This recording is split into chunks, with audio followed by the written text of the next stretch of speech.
கர்த்தருக்குள்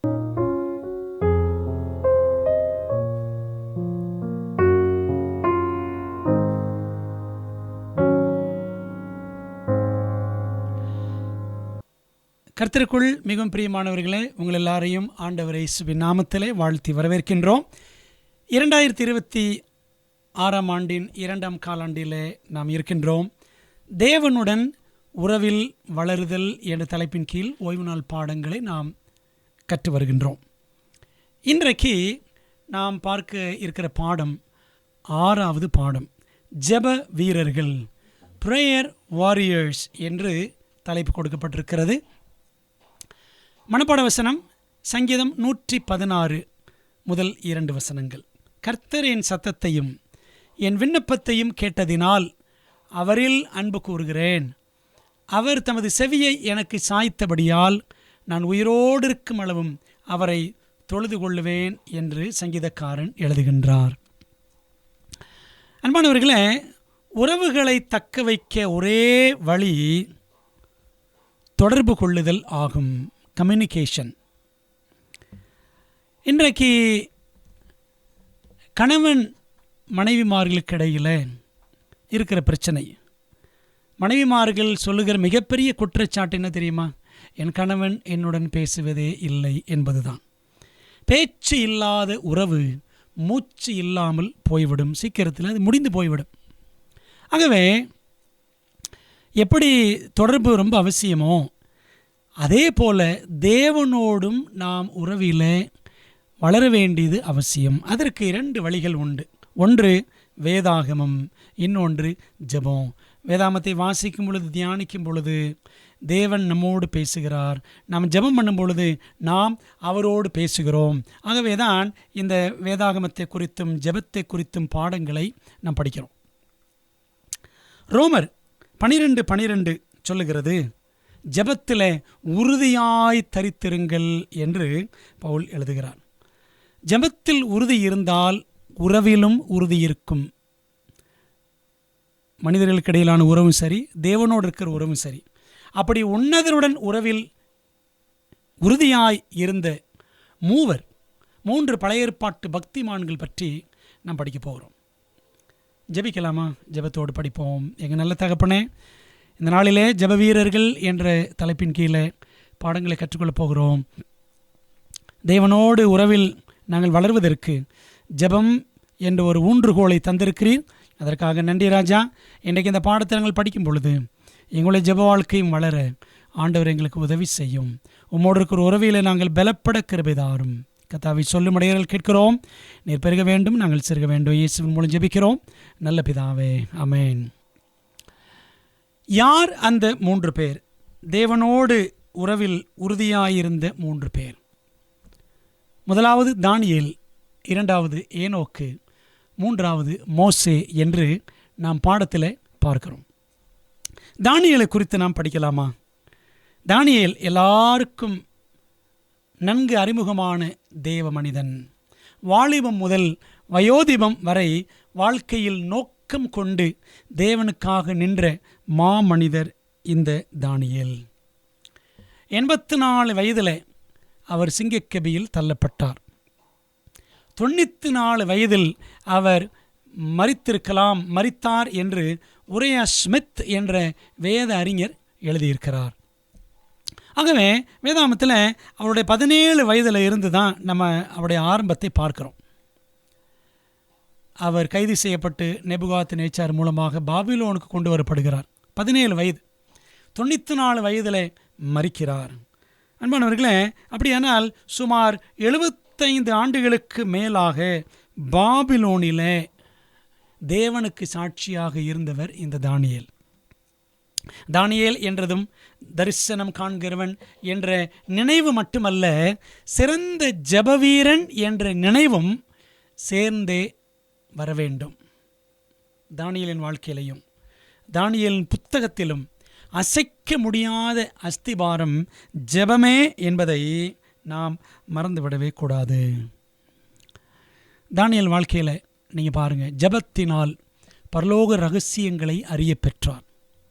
தானியேல் 2ஆம் அதிகாரம், இந்த சிலை சொப்பனம் சொப்பனத்தையும் தானியேல் தான் சொன்னார், அர்த்தத்தையும் அவர் தான் சொன்னார். தானியேல் 4ஆம் அதிகாரம் ஒரு சொப்பனம் கண்டு நேபுகாத்நேச்சார் ராஜா சொப்பனத்தை சொல்லிடுவார், அர்த்தம் தானியேல் தான் சொல்லுவார்.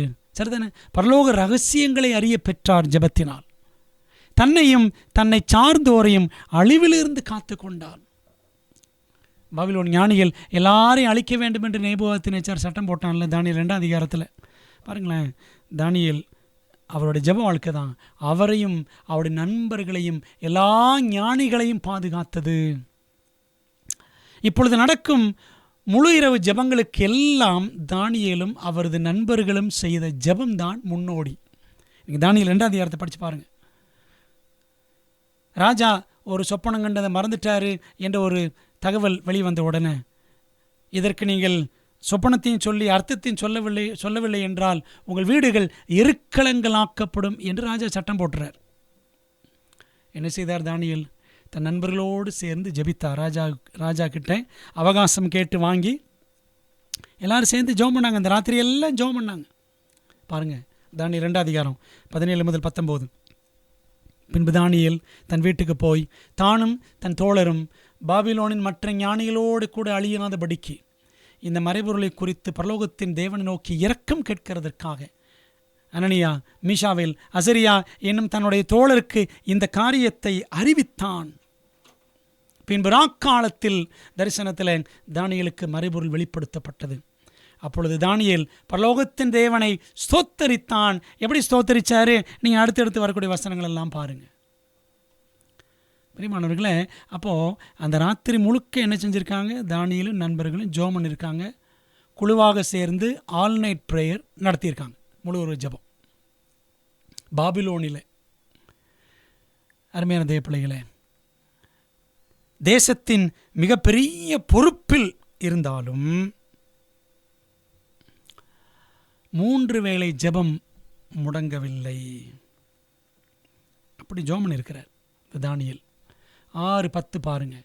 தானியேலோவென்றால் அந்த பத்திரத்துக்கு கையெழுத்து வைக்கப்பட்டது என்று அறிந்த போதிலும் தன் வீட்டுக்குள்ளே போய் தன் மேல் அறையிலே எருசலேமுக்கு நேராக பலகணிகள் ஜன்னல்கள் திறந்திருக்க அங்கே தான் முன் செய்து வந்தபடியே தினம் 3 வேளையும் 84 வயசில் தன் தேவனுக்கு முன்பாக முழங்கால் படியிட்டு ஜெபம் பண்ணி ஸ்தோத்திரம் செலுத்தினான், தன்னுடைய வழக்கத்தின்படியே. சரிங்களா? அதான் எப்படி இருக்குது? அங்கே தான் முன் செய்து வந்தபடியே, அதான் வழக்கத்தின்படியே. அப்படி தானியேல் ஜெபித்திருக்கிறார். என்ன வழக்கம்? வழக்கமான இடம் அந்த பலகணிகள் திறந்திருக்க ஜன்னல் கிட்ட போய் ஜெபம் பண்ணுவார். வழக்கமான நேரம் 3 வேளையும், அந்தி சந்தி மத்தியானம். பைபிள் அப்படித்தான் சொல்லுது. சங்கீதம் 55:17 அந்தி சந்தி மத்தியானம். அந்தினா சாயங்காலம், சந்தினா விடிய காலம், மத்தியானம்னா நமக்கு தெரியும். ஒரு நாள் பைபிள் படி தொடங்குவது சாயங்காலத்தில் தான். ஆகவே அந்தி ஜெபம் சாயங்காலம். சந்தி, சந்தியா வந்தனம். விடிய காலையில் பாட்டு போடுவாங்க பார்த்துருக்கீங்களா? சந்தியா வந்தனம், சுப்பிரபாதம் போடுவாங்கள்ல, அதான் சந்தி என்றால் விடிய காலை. அப்புறம் மதியானம். ஒரு நாளைக்கு 3 நேரம், வழக்கமான நேரம் 3 நேரம். வழக்கமான உடல் பாவனை. முழங்கால் போட்டு தான் ஜோமனவர் எப்போவுமே. அவ்வளோ வயதானாலும் 84 வயசானாலும் முழங்கால் ஜெபத்தை இந்த தானியேல் நிறுத்தவில்லை. வழக்கமான ஸ்தோத்திர ஜெபம். யாரும் தனக்கு துணை இல்லாவிட்டாலும், எல்லாருமே எதிர்த்து நின்றாலும் என்ன செய்திருக்கிறார் தானியேல்? வழக்கமாக தனக்கு எதிராக அவருடைய உயிருக்கு உலை வைக்கப்பட்டிருக்கிறது என்று அறிந்த போதிலும் அவர் ஜெபம் பண்ணி ஸ்தோத்திரம் செலுத்தினான். அன்பானவர்களே, உண்மையிலே தானியேல் ஒரு ஜெப வீரன் என்பதில் சந்தேகமே கிடையாது. அதில் பொதுவாக இந்த ஜெப வீரன்றதை நம்ம ரொம்ப பெருமையாக சொல்லிக்கிறோம். ஜெப வீரர், ஜெப வீராங்கனை அப்படின்னு. அதை நாம் சொல்லிக்கிறக்கூடாது, பரலோகம் சொல்ல வேண்டும். அன்பான தேவ பிள்ளைகளே, அந்த ஜெப வாழ்க்கையில் நாம் வளர்கிறோம் என்றால் நாம் அதில் அதை குறித்து தாழ்மையாக இருக்க வேண்டும். ஜெப வீரர், ஜெப வீராங்கனை என்று பெருமையாக நாம் தம்பட்டம் அடித்துக்கொள்ள வேண்டிய அவசியம் கிடையாது. பைபிளில் யாரையுமே ஜெப வீரன், ஜெப வீராங்கனை என்றெல்லாம் போடலை. ஆனால் அவள் வைராக்கியமாக ஜெபித்திருக்கிறார்கள் என்று பொருள். அதற்கு முதல் உதாரணம்தான் தானியேல். ஜார்ஜ் முல்லர் இங்கிலாந்தில் 10,000க்கும் அதிகமான அனாதை பிள்ளைகளுக்கு அனாதை இல்லங்கள், ஆங்காங்கே 5 இல்லங்கள் நடத்தினவர். தன்னுடைய சிறு பிராயத்தில், சிறுவனாக இருந்த நாட்களில் 12 வயசு தாண்டி 13-14 வயசு தாண்டும் பொழுது நிறைய தீய பழக்க வழக்கங்கள் அடிமையானார். கெட்ட பழக்க வழக்கங்கள் எல்லாம் அடிமையாயிட்டார். குடிப்பழக்கம், கிறிஸ்தவ குடும்பம், ஆனால் ரொம்ப மோசமாயிட்டார். அவருக்கு 21 வயது ஆன பொழுது, அவருடைய கல்லூரியில் இருந்த பொழுது, அவருடைய நண்பன் ஒருவன் ஒரு ஜெபக்கூட்டத்துக்கு போகலாம் என்று அவரை அழைத்தார். ஜார்ஜ் முல்லர், பெட்டா என்பது நண்பனுடைய பெயர். ஒரு ப்ரேயர் மீட்டிங் போவோம் அப்படின்னு சொல்லி கூப்பிட்டு போனார். மிஸ்டர் தேயர் என்பவர் வீட்டில் ஒரு ஜெபக்கூட்டம் நடந்துச்சு. அந்த ஜெபக்கூட்டத்தில் ஜார்ஜ் முல்லர் போய் இந்த ஜெபத்தில் எல்லாரும் முழங்கால் படிட்டாங்க. இவரும் வாழ்க்கையில் முதல் முறையாக முழங்கால் படிட்டார். அந்த முழங்கால் படியிடும் அனுபவம் ஜார்ஜ் முல்லருடைய வாழ்க்கையை புரட்டி போட்டது, மாற்றியது. அதுக்கப்புறம் தன் வாழ்க்கையை ஆண்டுக்கு ஒப்பு கொடுத்து 92 ஆண்டுகள் வரைக்கும், 92 வயது வரைக்கும் வாழ்ந்து சாட்சியை ஊழியம் செய்து எப்பொழுதும் முழங்காலையே நின்று ஜெபிப்பாராம். முழங்காலை நின்று பைபிள் படிப்பாராம். அவருடைய சரித்திரத்தில் படிச்சிருக்கிறேன். அவர் பைபிளை 200 முறை ஃபுல்லாக படிச்சிருக்கிறார். 100 முறை முழங்கால் போட்டு படித்தாராம். 100 முறை நார்மலாக, 100 முறை முழங்கால் போட்டு பைபிள் படித்தார். அன்பானவர்களே, அவர் முழங்கால் படியிட்டு மற்றவர்களாம் ஜெபிக்கிறத பார்த்தார். 21 வயசில் அவருடைய வாழ்க்கையில் ஒரு பெரிய மாற்றம் உண்டாயிற்று. அதனால் முழங்கால் போடுவதற்கு நமக்கெல்லாம் வலிக்குது, நமக்கெல்லாம் கொஞ்சம் கஷ்டமாக இருக்குது.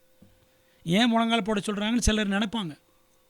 ஆனால் முழங்கால் படியிடுவது தாழ்மையின் அடையாளம், தேவனை சார்ந்திருக்கிறோம் என்று பொருள். அன்பானவர்களே, அப்போ தானியேல் பாருங்கள், அவர் அப்படித்தான் முழங்கால் படியிட்டு ஜெபித்திருக்கிறார் அப்படின்னு பார்க்குறோம். தானியேலின் ஜெய வாழ்வுக்கு இரட்டை ரகசியம் என்ன அப்படின்னா பாருங்கள், தரீவின் ராஜ்யபார காலத்திலும் பெர்சியனாகிய கோரேசுடைய ராஜ்யபார காலத்திலும் தானியேலின் காரியம் ஜெயமாய் இருந்தது. தானியேல் 6:28 வாசிக்கிறோம். இரட்டை ரகசியம் என்ன? ஒன்று, ஜெபிக்க ஓர் இடம். இரண்டாவது, ஜெபிக்க வழக்கமான நேரம். இந்த 3 நேரம், இவ்விரண்டும் தானியேலிடம் இருந்தது. நமக்கு உண்டா என்று நம்ம என்ன செய்யணும்? யோசிக்கணும். ஜெபிக்கும் போதே பதில் பெற்றார். தானியேல் 9:23 படிக்கிறோம். நீ மிகவும் பிரியமானவன், அதனால் நீ வேண்டிக்கொள்ள தொடங்கின போதே கட்டளை வெளிப்பட்டது, நான் அதை அறிவிக்க வந்தேன். ஜெபிக்கும் போதே பதில் பெற்றார். உபவாச ஜெபத்தால் பரலோக பாராட்டும் பெற்றார். 3 முறை. என்ன பாராட்டு பாருங்களேன், முதல் வசனத்தில் இருக்குது. தானியேல் 9:23 மிகவும் பிரியமானவன். அது மாதிரி தானியேல் 10, 11, 19 வசனங்கள் பாருங்கள். பிரியமான புருஷனாகி தானியேலே, 19 வசனம், பிரியமான புருஷனே, 3 முறை பரலோக பாராட்டு. நீ மிகவும் பிரியமான புருஷன். பார்த்தீங்களா? அப்போ ஜெப வாழ்க்கையினால் பரலோக பாராட்டும் பெற்றவர். பதில் வரும் வரை 21 நாட்கள் ஜெபித்தார். தானியேல் 10ஆம் அதிகாரத்தில் நம்ம அதை படிக்கிறோம். எருசலேமுக்கு தேவ ஜனங்கள் விடுவிக்கப்பட்டு செல்ல வேண்டும், தேவாலயத்தை கட்ட வேண்டும் என்று அவ்வளோ பாரத்தோடு ஜெபித்த மனிதன். தனி ஜெபமும் செய்தார், நண்பர்களுடன் கூட்டு ஜெபமும் செய்தார். ஒருவரும் அவரை ஒன்றும் செய்ய முடியவில்லை. தானியேல் 6:4 படிக்கிறோம். அவன் உண்மை உள்ளவனாய் இருந்தபடியால் அவன் மேல் சுமத்த யாதொரு குற்றமும் குறைவும் காணப்படவில்லை என்பதுதான் தானியேலினுடைய அப்பழுக்கற்ற சாட்சியான வாழ்க்கையை பற்றிய ஒரு வசனம். நேபுகாத்நேச்சார் மனம் திரும்பி தேவப்பிள்ளையாகி தானியேல் 4ஆம் அதிகாரம் எழுதியதும் தானியேலின் 42 ஆண்டுகால ஜெபத்தினால்தான். தானியேலின் நண்பர்களும் ஜெப வீரர்கள், ஜெபத்தின் வல்லமை அறிந்தவர்கள். எனவே எவனையும் எதையும் வணங்கவில்லை. சிலையும் வணங்கலை, தரியராஜாவையும் வணங்கலை. மாறாக பணிய சொன்னவர்களையே பணிய வைத்தார்கள். பிரியமானவர்களே, எத்தனை அருமையான ஜெப வாழ்க்கை பார்த்தீர்களா? 2வது, ஏனோக்கை பற்றி பைபிளில், முழு பைபிள்லையும் ஒரு 5 இடங்களில் தான் வாசிக்கிறோம். அவன் தேவனோடு நடந்தான் என்று 2 தரம் வேதம் கூறுகிறது. 365 ஆண்டுகள் வாழ்ந்த மனிதன். அதாவது நம்முடைய வருஷத்தில், ஒவ்வொரு வருஷத்தில் 365 நாட்கள் போல 365 ஆண்டுகள் தேவனுக்காக வாழ்ந்த மனிதன். அதிகம் 5:22-24 பாருங்கள். ஏனோக்கு மெத்துசலாவை பெற்ற பின் 300 வருஷம் தேவனோடு சஞ்சரித்து கொண்டிருந்து, முதல் முறை வருதா 24 வசனம், ஏனோக்கு தேவனோடு சஞ்சரித்து கொண்டிருக்கையில், 2 இடத்துல ஆங்கிலத்தில் பாருங்கள், Enoch walked with God, Enoch walked with God. ஏனோக்கு தேவனோடு நடந்தான், ஏனோக்கு தேவனோடு நடந்தான்னு படிக்கிறோம். என்ன அர்த்தம்? எப்படி நடந்தான் பாருங்களேன். கிறிஸ்துவிடம் செல்லும் படிகளில் பக்கம் 74-75 படிக்கிறோம், தனி அறையில் ஜெபியுங்கள், அன்றாட வேலை செய்கிற நேரத்திலும் தேவனை நோக்கி மீண்டும் மீண்டும் உங்கள் இருதயத்தை உயர்த்துங்கள். இவ்விதமாகவே ஏனோக்கு தேவனோடு சஞ்சரித்தார். என்ன அர்த்தம்? நம்முடைய வேலைகளை செஞ்சாலும் நம்முடைய இருதயம் தேவனுக்கு நேராக உயர்ந்திருக்க வேண்டும். ஆண்டோட்டு பேசிகிட்டே இருக்கணும். தனி அறையில் ஜெபித்தாலும் சரி, அல்லது வேலை செஞ்சுக்கிட்டு ஜெபித்தாலும் சரி, நம்முடைய இருதயம் தேவனோடு இருக்க வேண்டும். இப்படித்தான் ஏனோக்கு தேவனோடு நடந்தார். கிருபாசனத்தின் முன் வெளியேறப்பெற்ற சுகந்த தூபமாக இந்த மௌன ஜெபங்கள் செல்கின்றன. இவ்விதமாக தேவனில் நிலைத்திருப்பவரை சாத்தானால் வெல்ல முடியாது. இப்படி ஜெப வாழ்க்கையில் இருக்கிற நபரை சாத்தான் ஜெயிக்க முடியாது. இன்னொரு வாசகம், Bible echo and science of the times, October 1, 1889 எழுதியிருக்கிறாங்க பாருங்க. The Christian must be much in prayer. கிறிஸ்தவன் அதிகமாய் ஜெபத்தில் இருக்க வேண்டும். Prayer takes hold upon omnipotence and gains us the victory. ஜெபம் சர்வ வல்லவரை பற்றி கொள்கிறது, நமக்கு வெற்றியை பெற்று தருகிறது. It was thus that Enoch walked with God. இப்படித்தான் ஏனோக்கு தேவனோடு நடந்தான். எப்படி? அதிகமாய் ஜெபத்தில் இருந்து. And those who thus make Christ their daily companion and familiar friend will feel that the powers of an unseen world are all around them, and by looking unto Jesus they will become assimilated to his image. அன்பானவர்களே, கிறிஸ்துவை இப்படி தங்கள் அனுதின தோழனாக அறிமுகமான நண்பனாக்கிக் கொள்ளுகிறவர்கள் காண முடியாத உலகத்தின் வல்லமைகள் தங்களை சுற்றிலும் சூழ்ந்திருப்பதை உணர்வார்கள். இயேசுவை நோக்கி பார்ப்பதன் மூலமாக அவர்கள் அவருடைய சாயலில் ஒப்பாக வளருவார்கள் அப்படின்னு படிக்கிறோம். அன்பானவர்களே, அப்போ ஜெப வாழ்க்கை தான் தேவனோடு நடக்கிற அந்த வாழ்க்கைக்கு அடையாளமாய் இருக்கிறது. வாழ்வின் ஒவ்வொரு அடியிலும் இது தேவனுக்கு பிரியமாக இருக்குமா என்று ஜெபத்துடன் செயல்படுவாராம் ஏனோக்கு. Every step of life he would ask, will this be acceptable in the sight of the Lord? கர்த்தருடைய பார்வையில் இது பிரியமாக இருக்குமா? இப்படி ஜெபித்து ஜெபித்து செயல்படுவாராம் ஏனோக்கு. அதனாலேயே தேவனுக்கு பிரியமானவன் என்று சாட்சி பெற்றார். எலன் ஒயிட் அப்படி எழுதுறாங்க, ஒவ்வொரு ஸ்டெப்லையும் விசாரித்து அவர் ஜெபத்தோடு செயல்படுவாராம். எபிரேயர் 11:5 படிக்கிற பாருங்க, விசுவாசத்தினாலே ஏனோக்கு மரணத்தை காணாதபடிக்கு எடுத்துக்கொள்ளப்பட்டான். தேவன் அவனை எடுத்துக்கொண்டபடியினால் அவன் காணப்படாமற் போனான். அவன் தேவனுக்கு பிரியமானவன் என்று அவன் எடுத்துக்கொள்ளப்படுவதற்கு முன்னமே சாட்சி பெற்றான். இந்த உலகத்தில் இருக்கும் பொழுதே, வாழும் பொழுதே அவர் சாட்சி பெற்றாராம், தேவனுக்கு பிரியமானவன் என்று. நாம் நம்முடைய ஜெப வாழ்க்கையில் எப்படி இருக்கிறோம்? 3ஆம் உதாரணம், மோசே.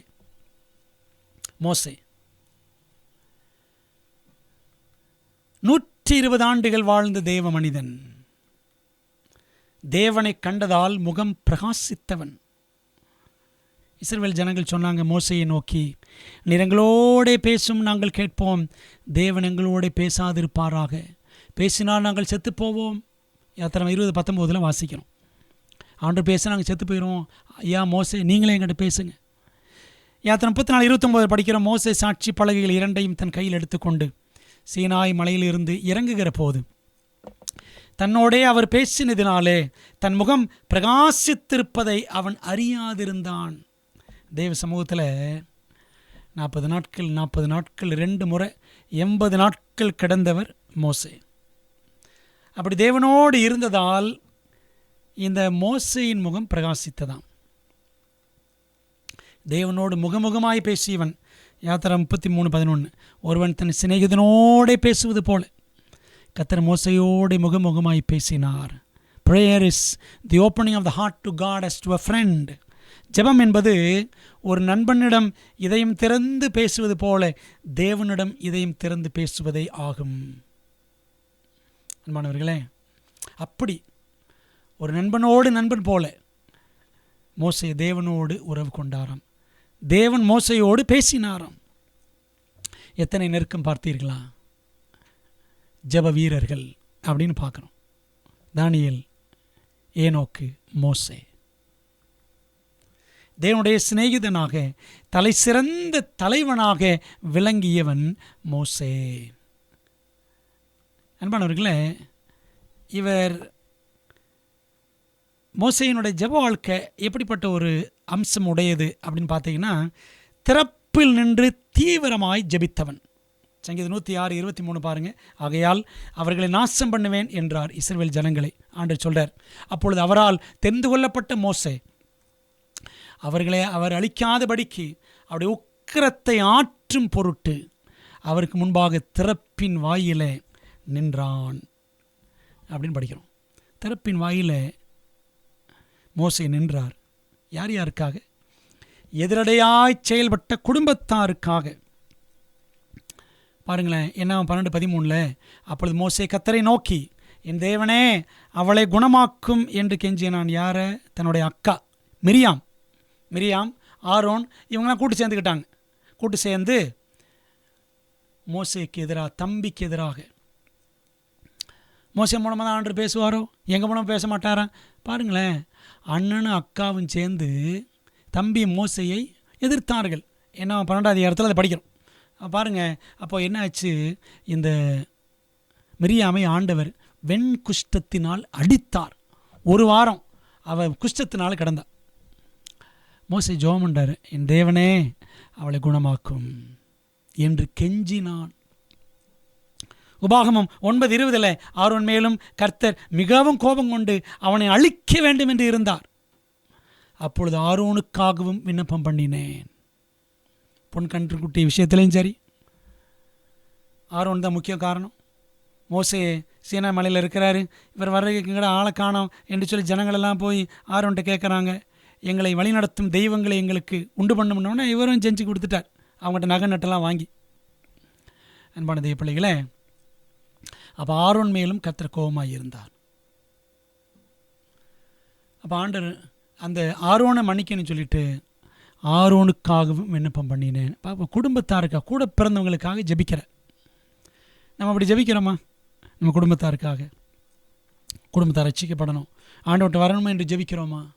இரண்டாவது, எதிரடையாய் செயல்பட்ட லேவி கோத்திரத்தாருக்காக. என்னாகமம் 16ஆம் அதிகாரம் முழுக்க படித்து பாருங்க. கொராகு, தாத்தான், அபிராம், இன்னும் லேவி கோத்திரத்தார், இவங்க எல்லாம் மோசைக்கு எதிராக கலகம் பண்ணினார்கள். நீர் மிஞ்சி போகிறீர், உம்மை தீர்க்கதரிசி என்று மிகவும் ஆணவம் கொள்ளுகிறீர் அப்படிலாம் கேள்வி கேட்டாங்க. அப்பொழுது அவர்கள் மோங்குப்புற விழுந்து, தேவனே, மாம்சமான யாவருடைய ஆவிகளுக்கும் தேவனே, ஒரு மனிதன் பாவம் செய்திருக்க சபையார் எல்லார் மேலும் கடுங்கோபம் கொள்வீரோ? பாருங்களேன், என்ன 16ஆம் அதிகாரத்தில் இப்படி கலகம் பண்ணின லேவி கோத்திரத்தாருக்காக மோசையும் ஆரோனும் ஜெபித்தார்கள். அப்போது முதல் முறை வேதாகமத்திலே பூமி எதிர்ச்சி எங்கே வந்துச்சுன்னா இந்த என்னாகும் 16ஆம் அதிகாரத்தில் படித்து பாருங்க. அப்போ லேவி கோத்திரத்தார் கலகம் பண்ணினவர்களுக்காக மோசே ஜெபிக்கிறார். பூமி எதிர்ச்சி உண்டாயிற்று, கலகம் பண்ணின எல்லாரையும் பூமி வாயை பிளந்து அவர்கள் விழுங்கி போட்டதுன்னு படிக்கிறோம். அன்பானவர்களே, பாருங்கள், ஆண்டவர் ஜெபத்தை கேட்டு எவ்வளோ வல்லமையாக செயல்பட்டார். மூணாவது, எதிரடையாய் செயல்பட்ட எல்லா மக்களுக்காக, இஸ்ரவேல் மக்களுக்காக. பொன் கண்டுபிடி விஷயத்தில் ஜனங்கள் எல்லாம் பாவம் செஞ்சுட்டாங்க, ஆரோனும் பாவம் செய்தான். பாருங்கள், இவங்கெல்லாம் ஒழிச்சு கட்டிடுங்க ஆண்டவரே அப்படின்னு சொன்னார் மோசே. ஒரு இடத்துல கூட ஆண்டவர் சொன்னார் மோசே கிட்ட, மோசே என்னை விட்டு விடு, இந்த ஜனங்களெல்லாம் நான் அழிச்சிட்றேன், உன்னை நான் பெரிய ஜாதி ஆக்குவேன் அப்படின்னு சொன்னார். ஆகிலும் தேவரீர் அவர்கள் பாவத்தை மன்னித்தருள்வீரானால் மன்னித்தருளும், இல்லாவிட்டால் நீர் எழுதின உடைய புஸ்தகத்திலிருந்து என் பெயரை கிறுக்கி போடும் என்றான். ஆண்டவரே, இந்த ஜனங்களை மன்னிக்கிறாங்க, மன்னிங்க, இல்லாவிட்டால் நீர் எழுதின உடைய புஸ்தகத்திலிருந்து, ஜீவ புஸ்தகத்திலிருந்து என் பெயரை கிறுக்கி போடும். யாத்திரை 32:32 நம்ம அதை வாசிக்கிறோம். அன்பானவர்களே, அப்போ பாருங்களேன், தவறிப்போன மக்களுக்காக, தடுமாற்றம் அடைந்து இடறிப்போன மக்களுக்காகவும் மோசே பாரத்தோடு ஜெபித்திருக்கிறார். ஆண்டவருடைய உடன்படிக்கையை சுட்டி காண்பித்து, ஆண்டவரே உங்களுடைய உடன்படிக்கைப்படி சொல்லுகிறது ஆண்டவரே, நீர் இந்த ஜனங்களை தண்டித்தால், அழித்து போட்டால் சுற்றி இருக்க ஜனங்கள்லாம் என்ன சொல்லுவாங்க? இவங்களை தண்டிக்கிறதுக்காகத்தான், இவங்களை அழிக்கிறதுக்காகத்தான் இவர்களை வனாந்தரத்தில் கொண்டு போனார் என்று சொல்ல மாட்டார்களா? அப்படிலாம் ஆண்டவர்கிட்ட மன்றாடினார். பாருங்களேன், யாத்திரை 33ஆம் அதிகாரம் 17 வசனம். அப்பொழுது கர்த்தர் மோசேயை நோக்கி, நீ சொன்ன இந்த வார்த்தையின்படியே செய்வேன். அப்போ ஆண்டவரே சொல்லியிருக்காரு மோசே. முந்தின வசனம் பாருங்கள், 15ஆம் வசனம். அப்பொழுது அவன் அவரை நோக்கி, உம்முடைய சமூகம் என்னோடு கூட செல்லாமற் போனால் எங்களை விடத்திலிருந்து கொண்டு போகாதிரும். ஆண்டவரே, உம்முடைய ப்ரெசன்ஸ் எங்கள் கூட இருக்கணும், உம்முடைய பிரசன்னம் எங்கள் கூட வரணும் ஆண்டவரே அப்படின்னு ஜெபம் பண்ணார். எனக்கும் உமது ஜனங்களுக்கும் உம்முடைய கண்களிலே கிருபை கிடைத்தது என்பது எதனால் அறியப்படும்? நீர் எங்களோடு வருவதனால் அல்லவா? யாத்திரை 33:16. இப்படியே பூமியின் மேலுள்ள ஜனங்கள் எல்லாரிலும் நானும் உம்முடைய ஜனங்களும் விசேஷித்தவர்கள் என்று விளங்கும். நீர் எங்கள் கூட வரணும் ஆண்டவரே அப்படின்னு ஜெபிக்கிறார். யாத்திரை 32 அதிகாரம் 13ஆம் வசனத்தில், முது தாசராய் ஆபிரகாமையும் ஈசாக்கையும் இஸ்ரவேலையும் நினைத்தருளும், முது சந்ததியை வானத்து நட்சத்திரங்களைப் போல பெருக பண்ணி நான் சொன்ன இந்த தேசம் முழுவதையும் உங்கள் சந்ததியார் என்றைக்கும் சுதந்திரித்துக் கொள்ளும்படிக்கு அவர்கள் கொடுப்பேன் என்று உம்மை கொண்டே அவர்களுக்கு ஆணையிட்டு சொன்னீரே என்று கெஞ்சி பிரார்த்தித்தான். பார்த்தீங்களா, உடன்படிக்கையை ஞாபகப்படுத்துகிறார் ஆண்டவருக்கே. ஆண்டவர் இறங்கினார். அவர் பிரசன்னம் கூட வந்துச்சு, உடன்படிக்கை காத்து கொண்டார், வழி நடத்தினார், அற்புதமாக வழி நடத்தினார். அன்பான தேவப்பிள்ளைகளே, ஆனால் இந்த ஜனங்கள் தான் திரும்ப திரும்ப கலகம் பண்ணாங்க. தேவ ஜனங்களுக்காக வனாந்தரத்தில் மோசே திறப்பில் நின்றார், ஜெபித்தார். அந்நிய தேசத்தில் எஸ்தர் திறப்பில் நின்றாள். அகாஸ்வர் ராஜாக்கு முன்பதாக நான் செத்தாலும் சாகிறேன் என்று சொல்லி திறப்பிலே போய் நின்று யூத ஜனங்களுக்காக எஸ்தர் ஜெபித்தாள். மேதி பெர்சியா தேசத்தில் அகில உலகத்திற்காக இன்று இயேசு திறப்பில் நிற்கிறார். பரலோகத்தில், மகாபரிசுத்தலத்தில், பிதாவின் சமூகத்தில். நாம் யாருக்காகவாவது எதற்காகவாவது திறப்பில் நிற்கிறோமா? அப்படி பாரத்தோடு கெஞ்சி பிரார்த்திக்கிற மோசேயை போல, தேவனோடு நடக்கிற ஏனோக்கை போல, விடாப்பிடியாய் ஆண்டு பதில் கொடுக்கிற வரைக்கும் ஜெபிக்கிற இந்த தானியேலை போன்ற இந்த ஜெப வாழ்க்கை நம்மிடத்தில் இருக்கிறதா? அன்பான தேவ பிள்ளைகளை, ஆண்டவர் ஏன் நம்ம இந்த உலகத்தில் வைத்திருக்கிறார்? தேவன் நம்மை தேசத்திற்கு காவலாளிகளாக வைத்திருக்கிறார். தேசத்தின் அக்கிரமத்துக்காக தேவ சமூகத்தில் விழுகிற மோசேக்களை தேவன் தேடுகிறார். தேசம்னா என்ன? இஸ்ரவேல் தேசங்க. அவங்களுக்காக தான் ஜெபம் பண்ணார் மோசே. விழுந்து விழுந்து ஜெபித்தார்.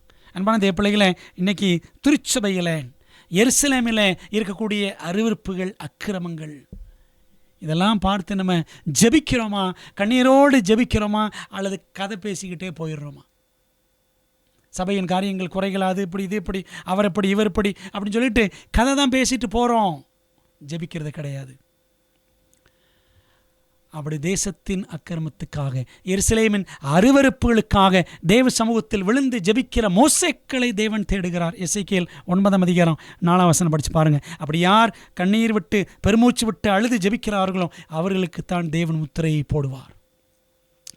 அப்போ பாருங்கள், ceiling is only for the praying people. ஜெபிக்கிறவங்களுக்கு தான் முத்திரை, தேவனுடைய முத்திரை. அப்போது அப்படி திறப்பில் நின்று ஜெபிக்கிறவர்களை தேவன் தேடுகிறார். எசேக்கியேல் 22:30 சொல்லுது, நான் தேசத்தை அழிக்காதபடிக்கு, சபைன்னு பாருங்க, சபையை அழிக்காதபடிக்கு திறப்பிலே நிற்கவும் சுவரை அடைக்கவும் தக்கதாக ஒரு மனுஷனை தேடினேன், ஒருவனையும் காணேன். யாராவது ஜெபிப்பாங்களான்னு தேடினேன், ஜெபிக்கிறவங்க ஒருத்தரும் இல்லை.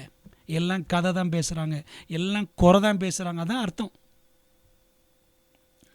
பிரியமான தேவ பிள்ளைகளே, செங்கடலை பிளந்ததாலோ கோளை சர்ப்பமாக மாற்றியதாலோ அல்ல, தன்னிடம் கையளிக்கப்பட்ட மக்களுக்காக திறப்பிலே நின்றபடியால் தான் மோசேயின் தலைமைத்துவம் சிறந்து விளங்கியது. நம்முடைய ஜனங்களை ஆண்டவர் மன்னிக்கணும் அப்படின்னு சொல்லி பாரத்தோடு ஜெபித்தார். இவங்களை அழிச்சிருங்க ஆண்டவர் இந்த ஜனங்களை அப்படின்னு ஜெபித்தார் மோசே? இல்லை. பிரியமான தேவ பிள்ளைகளே, நாமும் தானியேல், ஏனோக்கு, மோசே போல தேவனோடு நடக்க முடியும். தாழ்மையுள்ள ஜெபிக்கும் மனிதர்களாக திகழ முடியும் என்பதை இந்த நாளின் பாடம் நம்ம கற்றுக் கொடுக்கிறது. அன்பானவர்களே, காலம் கடைசி, கர்த்தருடைய வருகை சமீபம். நம்ம எவ்வளவாக தேவனோடு நெருங்கி ஜெப வாழ்க்கையில் அவரோடு நடக்க முடியுமோ அதற்காக ஆண்டவர்கிட்ட பலனை கேட்போம். அவருடைய ஆவியின் அபிஷேகத்தை கேட்போம். ஜெப வாழ்க்கையில் தீவிரமாய் செயல்படுவோம். கர்த்தர் நம்மை ஆசீர்வதிப்பாராக. ஜெபிக்கலாமா? எங்கள் நல்ல தகப்பனே, இந்த நாளிலே நீர் கற்றுக் கொடுத்த ஜெப வீரர்கள் என்ற பாடத்திற்காக நன்றி. தானியேலை பற்றி படித்தோம், ஏனோக்கு, மோசையை பற்றி படித்தோம். ஆண்டவரே, எங்களுடைய ஜெப வாழ்க்கையும் இப்படிப்பட்டவருடைய பிரதிபலிப்பாக விளங்க ஆண்டவர் எங்களை ஆசீர்வதியும். ஆண்டவரே, இந்த தேசத்திற்காக, சபைக்காக பாரப்பட்டு ஜெபிக்கிற ஜெப சிந்தையை எங்களுக்கு கொடுத்து, ஆண்டவரே, ஜெப வாழ்க்கையினாலே தேவனுடைய முத்திரையை பெறுகிறவர்களாக கர்த்தர் எங்களை மாற்றும்படி இயேசுவின் நாமத்தில் ஜெபிக்கிறோம். ஜெபங்கேலும் நல்ல பிதாவே, ஆமேன். அன்பான தேவ பிள்ளைகளே, கர்த்தர் உங்கள் எல்லாரையும் ஜெப வாழ்க்கையில் மென்மேலும் வளரும்படி உங்களை ஆசீர்வதிப்பாராக. ஆமேன்.